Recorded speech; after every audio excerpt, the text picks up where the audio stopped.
Hello दोस्तों, मैं Vijay Shukla CYS के यूट्यूब चैनल में आपका हार्दिक स्वागत करता हूं और हम लोग डिस्कस करेंगे पालामूर रंगारेड्डी लिफ्ट सिंचाई परियोजना के बारे में। ये परियोजना तेलंगाना राज्य से संबंधित है और तेलंगाना में एक और परियोजना है जो बहुत ही फेमस है, कालेश्वरम लिफ्ट सिंचाई परियोजना। ये परियोजना विश्व की सबसे बड़ी लिफ्ट सिंचाई परियोजना है और तेलंगाना की जोग्राफिकल स्थिति देखना जरूरी है इस परियोजना को समझने के लिए, क्योंकि तेलंगाना जो है एक तेलंगाना का पठारी क्षेत्र है। ये तेलंगाना है, इधर आंध्रा है और तेलंगाना का जो ये पठारी क्षेत्र है, ये इधर एक ओर से उत्तर भारत से उत्तर साइड से गोदावरी और दक्षिण से कृष्णा नदी निकलती है। तो जो ये कोलेश्वरम प्रोजेक्ट है ये गोदावरी पे बना हुआ है और जो पालमूर रंगारेड्डी प्रोजेक्ट है ये कृष्णा नदी पे बना है। तो प्री एग्जाम में आपके ये पूछा जा सकता है और हम देख रहे हैं विगत कई वर्षों से दक्षिण भारत से बहुत सारे परियोजनाओं पे क्वेश्चन आते रहे हैं। तो आपको ये दोनों परियोजना याद रखना है। कालेश्वरम 2019 में लॉन्च की गई थी परियोजना। ये विश्व की सबसे बड़ी लिफ्ट सिंचाई परियोजना है। देखिए ये पठारी क्षेत्र है और ऐसे में जो ये है निचला क्षेत्र, अगर हम बात करें तो तेलंगाना जो पठार है वो समुद्र तल से 400 से 500 मीटर ऊंचाई पे स्थित है और जो ये नदियां बहती हैं ये लगभग समुद्र तल से 100 मीटर ऊंचाई पे बहती हैं। तो ऐसे में ये जो क्षेत्र है ये भले ही दो नदियों के बीच में बसा हुआ है, लेकिन दोआब वाला क्षेत्र लगता है, लेकिन ये पठारी होने के कारण यहाँ पे जल की आपूर्ति जो है फसलों के लिए, कृषि के लिए, एग्रीकल्चर के लिए वो बहुत ही कम है नहरों की। इस वजह से जब 2014 में तेलंगाना का 28वें राज्य के रूप में गठन हुआ तो जो यहाँ के मुख्यमंत्री हैं इन्होंने क्या किया कि भाई इन्होंने पहला कॉलेश्वरम प्रोजेक्ट लेके आए। कॉलेश्वरम प्रोजेक्ट के द्वारा लगभग 12 मैक्सिमम जिलों को कवर अप किया गया, उत्तर तेलंगाना के और दक्षिणी तेलंगाना के अभी 6 जिलों को ये पालमौर रंगारेड्डी लिफ्ट सिंचाई परियोजना के तहत कवर किया गया है। इसमें इस परियोजना में इन परियोजनाओं में बहुत सारे अंडरग्राउंड कैनल्स मिलेंगे, जोड़ा गया है, बहुत सारे रिजर्वायर्स बनाए गए हैं। ठीक है, उनके बारे में हम आगे डिस्कस करेंगे। तो ये जो है पालमूर रंगारेड्डी दक्षिण जो भाग है तेलंगाना का वो सबसे शुष्क और सबसे अधिक उपेक्षित क्षेत्रों में रहा है और इस क्षेत्र के गठन के बाद इस क्षेत्र में बहुत सारी समस्याएं थी। एग्रीकल्चर से संबंधित पानी पीने की समस्या थी।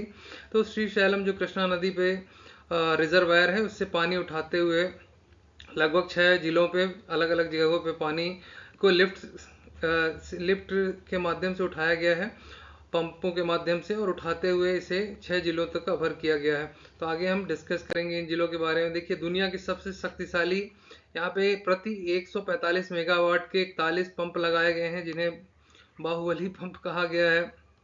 75 मेगावाट के 3 पंप और लगे हुए हैं। फिर ये लगभग 1230 लाख एकड़ भूमि को सिंचित करेगा।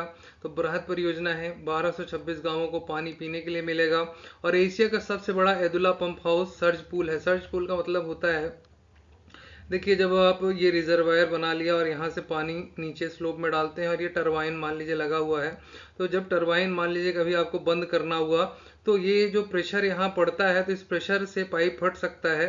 जब ये बॉल लगा के रखते हैं तो इस पाइप को फटने से बचाने के लिए ये यहाँ पे टैंक बनाए जाते हैं। तो ये टैंक जो कहलाते हैं, तो क्या होता है कि जब ये पाइप आप यहाँ बॉल बंद करते हैं तो पानी पीछे जाता है और ये टैंक में भरने लगता है। इसी को, इस प्रक्रिया को सर्ज पूल कहते हैं। ठीक है, तो यहाँ पे जो एदुला पंप हाउस है ये surge pool, underground surge pool बनाया गया है और ये इसका एक उद्देश्य ये भी है कि जैसे स्लोप से पानी आया तो पानी को ऊपर फेंकने के लिए एक प्रकार से एक प्रेशर बना हुआ है। तो एक प्रकार से जो पंप की एनर्जी है, जो पंप लगाना पड़ता है तो उसमें भी कमी होती है, उसमें ऊर्जा कम होती है, तो एक प्रकार से ऑटोमेटिक फॉर्म में बनाया जाता है कुछ। तो ये यदुला जो है, यदुला का सूरज पुल एशिया का सबसे बड़ा सर्ज पुल है। इसकी चौड़ाई 31 मीटर और लंबाई 360 मीटर है। तो ये आपको याद रखना है कि सबसे बड़ा सर्ज पुल कहाँ है, एशिया का सबसे बड़ा सर्ज पुल इसी पालमारू रंगारेड्डी प्रोजेक्ट में लगाया गया है। फिर कॉलेश्वरम प्रोजेक्ट में जो है गायत्री पंप हाउस जो है 118 मीटर लिफ्ट करता था। यदुला पंप हाउस जो है 124 मीटर तक ऊंचाई तक पानी को लिफ्ट करता है। तो ये भी एक आपके एग्जाम में पूछा जा सकता है, प्री एग्जाम में। तेलंगाना में 16 सितंबर को नरलापुर में पालमारू रंगारेड्डी लिफ्ट परियोजना का उद्घाटन चंद्रशेखर मुख्यमंत्री जो है वहाँ उन्होंने किया। देखिए ये 6 जिले हैं और 6 जिलों में अलग अलग रिजर्वायर बनाए गए हैं। अंजनागिरी में जलाशय 6.4 टीएमसी का, विजयनैन में जलाशय 6.5, तो ऐसे इसी प्रकार सबसे बड़ा जलाशय जो है पूर्ति मूर्ति राय जलाशय टीएमसी है, तो ये आपको ध्यान रखना है। फिर ये जो जिले हैं विकाराबाद, रंगारेड्डी, नारायणपेट, महबूबनगर, नरकुलम और नलगोंडा, ये 6 जिलों को कवर करता है। 5 लिफ्ट चरण हैं, 6 जलाशय बनाए गए हैं, ठीक है। 672 मीटर उच्चतम लिफ्ट है। उसके अलावा सुरंग की लंबाई जो है 61.57 किलोमीटर है। दुनिया के सबसे शक्तिशाली 145 मेगावाट के 31 पंप लगे हुए हैं। तो ये सब वजह से आपके एग्जाम में ये क्वेश्चन पूछा जा सकता है। पानी के लिए भी प्रॉपर व्यवस्था है इसमें, जल की जो पीने की समस्या है ये 6 जिलों को कवर करता है। देखिए चरण 2, पहला चरण जो है 70 मंडलों 1226 गांवों को पानी पीने के लिए। फिर दूसरे चरण में 6 जिलों 19 निर्वाचन क्षेत्र, इतनी सिंचाई भूमि, पीने की भी सिंचाई की तो बृहद परियोजना है। और आपको बता दें तेलंगाना में कुसुम परियोजना के तहत पहले ही किसानों को बहुत सारे सोलर पंप हाउस दिए जा चुके हैं सरकार के द्वारा। तो ऐसे में सरकार वहाँ सोलर सिस्टम के लिए काम कर रही है, पंप के लिए काम कर, किसानों के लिए काफ़ी कार्य किए जा रहे हैं, तो ये आपको याद रखना है। फिर कालेश्वरम लिफ्ट परियोजना जो हमने बात किया था कि जो तेलंगाना की सबसे बड़ी और पूरे विश्व की सबसे बड़ी परियोजना है लिफ्ट सिंचाई परियोजना, वो कालेश्वरम लिफ्ट सिंचाई परियोजना है। ये तेलंगाना की गोदावरी नदी पर स्थित बहुउद्देशीय सिंचाई परियोजना है। ये जो लिफ्ट सिंचाई से है, गोदावरी के बारे में बता चुके हैं कि जो तेलंगाना का क्षेत्र हो 300 से 650 मीटर ऊंचा है समुद्र तल से, जबकि गोदावरी 100 मीटर नीचे बहती है तो सी लेवल से। तो ऐसे में इसको लिफ्ट करने की आवश्यकता होगी, क्योंकि अगर लिफ्ट नहीं करेंगे तो हमारा जो बीच का एरिया है वो हमेशा बंजर और वीरान रह जाएगा, जो कि एग्रीकल्चर बहुत ज़रूरी है, कृषि इस क्षेत्र में, तो इसलिए पानी पहुंचाया जा रहा है लिफ्ट के माध्यम से। ये देख सकते हैं 1832 किलोमीटर लेंथ है, सप्लाई रूट है, सबसे बड़ी इसीलिए माना जाता है। 141 टीएमसी स्टोरिंग कैपेसिटी है रिजर्वायर की, ये मैप से देख सकते हैं। ये देखिए कातिया कैनल है, रोड रो फ्लो कैनल्स हैं, यहाँ पे ये रिजर्वायर बनाया है, ये रिजर्वायर बने हुए हैं। ऐसे रिजर्वायर बनाए गए हैं कि जिनके माध्यम से लिफ्ट करके रिजर्वायर बनाया जाता है, फिर उसके से पानी को आगे सप्लाई किया जा सकता है। ये 2 नदियों पे बना हुआ है कालेश्वरम प्रोजेक्ट, पहला तो परिणीता नदी और दूसरा आपकी गोदावरी नदी। गोदावरी की सबसे बड़ी सहायक नदी है परिणीता नदी। परिणीता नदी जो है मध्य प्रदेश से निकलने वाली बैनगंगा और 2 नदियों के संगम पे, 2 नदियों के जल के उससे बनी हुई है। आगे हम और बताएंगे आपको। कालेश्वरम परियोजना में 7 लिंक हैं। कालेश्वरम परियोजना की कुल लंबाई 1832 किलोमीटर, इसलिए इसे विश्व का सबसे लंबा और बड़ी परियोजना माना जाता है। 1531 गुरुत्वाकर्षण नहरों के द्वारा कुल लंबाई है। परियोजना में जलाशय 20 जलाशय बने हैं और उसमें कितने थे, 6 जलाशय बनाए थे पालमारू रंगारेड्डी में। सुरंगों की लंबाई 330 किलोमीटर है। जल लिफ्टों की संख्या 20 है, पंपों की संख्या 19 है। और उसके अलावा सबसे लंबी भूमिगत सुरंग मेदाराम जलाशय को एलमल्ली जलाशय से जोड़ने वाली 21 किलोमीटर। तो ये आपके प्री एग्जाम के लिए बहुत जरूरी है कि सबसे लंबी सुरंग कहाँ पे है।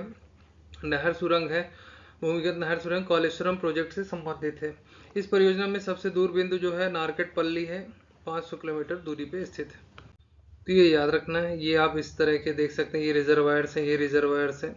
ये काकती कैनल है, ये पूरा कनेक्ट है यहाँ पे रिजर्वायर। तो जहाँ जैसी आवश्यकताएं थी प्रकृति के हिसाब से ये पहाड़ों के बीच में रिजर्वायर बनाए गए हैं।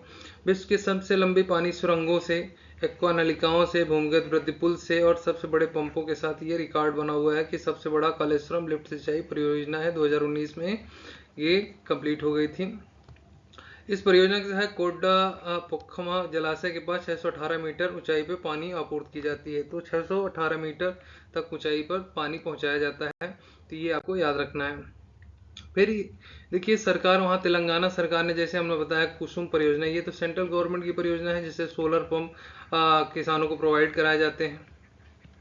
उसके अलावा ये सोलर पंप के अलावा आप इसमें ग्रिड भी बनाए जाते हैं। 2 मेगावाट तक के ग्रिड हैं, इनको कि नेशनल पावर ग्रिड के साथ कनेक्ट किया जाता है और आप किसान अपनी बिजली को भी बेच सकता है, उससे भी अर्निंग हो सकती है।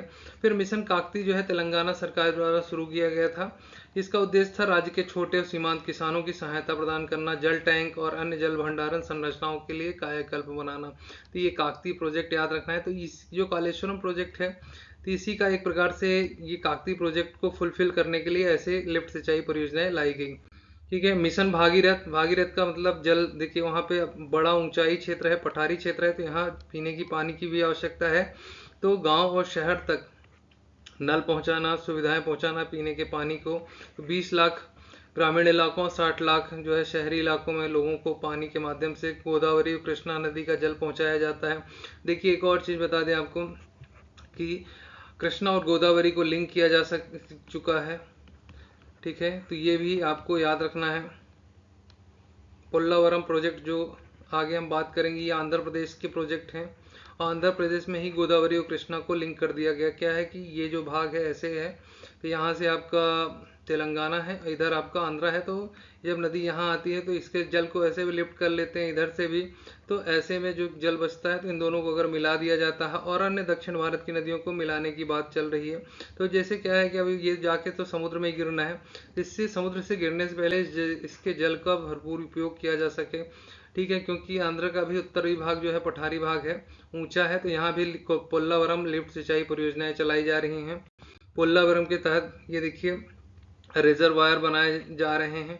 इसी पोल्लावरम रिजर्वायर की वजह से ये डिस्प्यूट रहा एनजीटी के पास, क्योंकि छत्तीसगढ़ और उड़ीसा के बहुत सारे गांव जो है इसमें डूब क्षेत्र में आ रहे थे, क्योंकि पोल्लावरम डैम की वजह से। तो ये भी फेमस था, तो ये आपको याद रखना है। फिर गोदावरी नदी के बारे में बता दें। ये गोदावरी प्रायद्वीप भारत की सबसे बड़ी नदी है, गंगा नदी के बाद दूसरी सबसे बड़ी नदी है। इसे दक्षिण भारत की गंगा भी कहते हैं। नासिक के पास त्र्यंबकेश्वर से निकलती है। समुद्र में मिलने से 60 मील पहले नदी बहुत ही सक्रिय और ऊंची दीवारों के बीच से बहती है। बंगाल की खाड़ी के धवलेश्वरम के पास डेल्टा बनाती है। गोदावरी की सहायक नदियां देखिए पूर्णा, कदम, पढ़ी, ये आपकी यूपीएससी एग्जाम में पूछा जा चुका है एक बार इसकी सहायक नदियों के बारे में, तो ये आपको याद रखना। पूर्णा, कदम, पढ़नीता, सबरी, इंद्रावती, मजीरा। इंद्रावती छत्तीसगढ़, सबरी भी छत्तीसगढ़, पढ़नीता, कदम, पूर्णा, ये सब आपको याद रखना है। फिर पढ़नीता के बारे में बता दें, क्योंकि हमने बताया था कि कालेश्वरम परियोजना जो है 2 नदियों पे बनी है, गोदावरी, दूसरा पढ़नीता। तो पढ़नीता जो है ये कैसे संगम में बनी है, बड़धा और बैनगंगा के संगम से ये नदी बनी है। ठीक है, तो ये बैनगंगा आपके बालाघाट से और वर्धा इधर से आपके मध्य प्रदेश से ही निकलती है। तो ये आके यहाँ पे मिलती हैं। जब मिलने के बाद ये पढ़नीता बनती हैं। और पढ़नीता किसकी सबसे बड़ी नदी है, सहायक नदी है गोदावरी। तो वर्धा और बैनगंगा जो है नदियां मिलकर पढ़नीता बनाती हैं, और फिर ये लगभग 34% हिस्सा कवर करती है गोदावरी की बेसिन का। फिर कृष्णा नदी के बारे में, जिसपे देखिए कृष्णा नदी पे रंगारेड्डी प्रोजेक्ट है, पालमारू रंगारेड्डी, ये कृष्णा नदी पे बना है। तो ये याद रखना है दोनों में अंतर की कालेश्वरम जो है गोदावरी पे बना है, और पालमारू रंगारेड्डी प्रोजेक्ट जो है वो कृष्णा नदी पे परियोजना काम कर रही है। इसका उद्गम स्थल महाराष्ट्र के महाबलेश्वर, सतारा में है। 4 राज्यों महाराष्ट्र, कर्नाटक, तेलंगाना और आंध्र प्रदेश से प्रवाहित होकर बंगाल की खाड़ी में गिरती है। नागार्जुन सागर बांध इसी पे बना हुआ है। ठीक है, श्री सैलम बांध बना है। तुंगभद्रा इसकी सहायक नदी, मालप्रभा, कोयना, भीमा, घाट प्रवाह। तो ये आपको याद रखना, प्री एग्जाम में आपके पूछा जा सकता है ये क्वेश्चन। ये देखिए इस प्रकार से कृष्णा और गोदावरी को मिला दिया गया है आंध्र प्रदेश में, और लिफ्ट के माध्यम से ये देखिए यहाँ पे पोल्लावरम प्रोजेक्ट है, यहाँ पे रिजर्वायर बनाया गया है। रिजर्वायर के माध्यम से इस एरिया जो क्षेत्र है आंध्र का, यहाँ पे भी सिंचाई की नहरें निकाली जाती हैं। छोटा प्रोजेक्ट है ये, उतना बड़ा नहीं है, तो ये आपको याद रखना है। तो कुसुम परियोजना जो कि सेंट्रल गवर्नमेंट की है। दूसरा है रंगारेड्डी प्रोजेक्ट, पालमारू रंगारेड्डी, कालेश्वरम प्रोजेक्ट। तो ये सब आपको याद रखना है, तेलंगाना से संबंधित है प्रोजेक्ट। ठीक है, और कृष्णा गोदावरी का जो संगम है वो आंध्र प्रदेश में मिलाया गया है। ठीक है, पोल्लावरम प्रोजेक्ट जो है आंध्र प्रदेश का है, और पोल्लावरम से प्रभावित है उड़ीसा, क्योंकि सबरी नदी यहीं पे आके मिलती है गोदावरी में। ठीक है, तो ये आपको याद रखना है। तो सबरी नदी छत्तीसगढ़, इधर उड़ीसा वाला भाग है। यहाँ पे बाढ़ प्रभावित क्षेत्र है जिसका एनजीटी से अप्रूवल नहीं मिल रहा था, बहुत सारी चीज़ें थी। तो ये आपको ध्यान देना है क्योंकि आपके मेंस एग्जाम से भी पूछा जा सकता है और प्री में भी आप पूछ सकते हैं। जैसे नदी जोड़ो अभियान, आप दक्षिण भारत की नदियों को, कृष्णा गोदावरी को तो जोड़ लिया गया, अब उसके बाद और नदियों को जोड़ने का गवर्नमेंट प्रयास कर रही है, जिससे कि जो देखिए पानी जो है, एक तो ये जो क्षेत्र है ये पूर्वी घाट है, पूर्वी घाट के बाद यहाँ पे बहुत सारी नदियाँ बंगाल की खाड़ी में मिल जाती है। तो अगर इन नदियों को मिला के इनके जल का प्रयोग किया जाए तो ये जो भ्रष्ट छाया क्षेत्र वाले प्रदेश हैं, तो इन क्षेत्रों में सिंचाई की जा सकती है क्योंकि यहाँ पे ज़्यादातर वर्षा लौटते हुए मानसून से होती है, तो इसलिए ये काफ़ी लाभदायक होगा। ठीक है, अगर वीडियो पसंद आया तो लाइक करिए, शेयर करिए। धन्यवाद।